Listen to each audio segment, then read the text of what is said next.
everybody. I hope everybody had a good Tuesday. I thought I'd do a little quick video since I just got back from having an awesome dinner with my aunt on sort of an update on what's going on with my family, and also wanted to touch a bit on managing emotions. So to start, family is getting a little better slowly. My immediate family, as you may have seen in my other videos, tried really hard to make my birthday, my first birthday as a dude, feel really special, and they were trying really hard to respect my pronouns, so that is certainly progress, forward motion. As the extended family, I got a lot of really nice birthday messages, even from family members who are not ready to talk to me about my transition, family members who haven't talked to me since I came out, which is, well, I'll be officially dysphoric at the end of this week, before the end of this week actually, which will be a whole totally different video. Don't want to spiral. But tonight I had a really awesome dinner with one of my aunts, one-on-one. It's the first time that I had any contact physically in person with anybody from my extended family, so felt really good to answer questions and to feel supported. Got some nice birthday gifts that I wanted to share that are totally relevant. I just want to start by saying how awesome it was to get a card like this. So not only is this already a cool card, but says happy birthday to one very cool dude. And that might seem like something really small, but to be able to get a card like that, that just, like, literally this is what support looks like. And this is also what support looks like. Trans pride flag. Which brings me to this.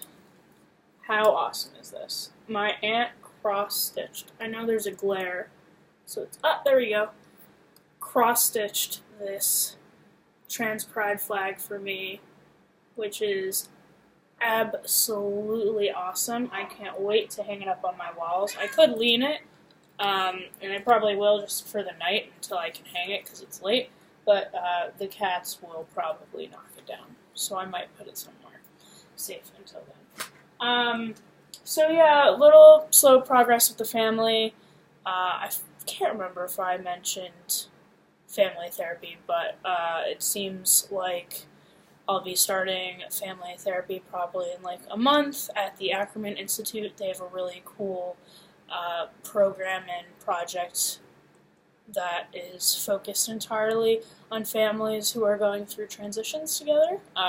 Highly recommend checking them out, even though there's a wait time. They are supposedly the best of the best, and they have a lot of really good resources for families, including support groups and things like that. It is mostly for children and youth, families with young kids, but they certainly do work with all sorts of families and those who are transitioning at different ages. They even have a parents group, so any parents out there who need support, check it out.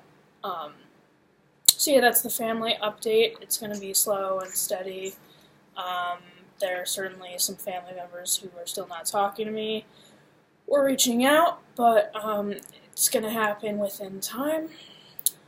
So emotions, the other half of this. So it's tough. I know that I did a video on emotions, but now that I'm almost at a month on T, I'm definitely noticing it's, I'm overwhelmed, and there's so much chemically going on in my body that, it's tough. Transitioning is a big thing, but it's, like, not the only giant thing in my life, as many of you who watch my videos know. I also have a chronic headache illness, so, there's different components of my life that are really big and sort of drain my emotional battery, if you will. Transitioning definitely being one. And it was actually like brought to my attention by one of my best friends that, you know, I can sort of, it's not that I am changing, my core is still the same. It's just that there's a lot of hormones raging through me, and I'm just dealing with a lot and trying to figure out how to handle myself in a society which I was raised female, and trying to be a dude. I am a dude, but like trying to be a good dude in society when I wasn't brought up as a dude is like really hard, especially since I don't pass most of the time. Well, I don't know if it's necessarily most of the time. I feel like it's kind of 50-50 at this point. But yeah, I guess I've been experiencing sort of the need to have more emotional breathing room and space, and it's sort of translated into physical space. I'm not in general just like outwardly for no reason angry. I've never really been that type of person. I have had a lot of anger inside of me, big part of it, probably because I was just holding all of this inside and not being able to be myself. And I have certain reasons to be angry, so does most people. Everybody has reasons to be angry now and then. But I do notice that, like, if I'm really frustrated or fed up with something now, that, like, I can get, like, really mad. And I have to, usually the only thing that will calm me down when I'm at that state is working out. Example A, today I realized that, for a while now, well, I basically got fed up with the fact that there's somebody who's clearly smoking cigarettes above me, and the smoke is going through my vent, which is, like, coming through my bathroom and floating in through my apartment. And it is a really, really shitty situation, because it is, like, one of my number one headache triggers is to, smell cigarette smoke and be around that. And also I have my cats, and I don't want my cats breathing that in. So I, like, called the building. It was, like, a whole thing. They don't really seem to care, so my dad picked this up today. Gonna cover it with this magnet thing, which will hopefully help, because dryer sheets did not work. And I have my door to my bathroom closed, which helps, like, minorly, but not really, because there's a gap under my door because it's an old building, as well as the fact that when I open up my bathroom door, it then reeks even more. You can actually hear my cat. One of my cats is crying right now because they want to go in the bathroom because they love the sink, and I've locked them out because it's horrible.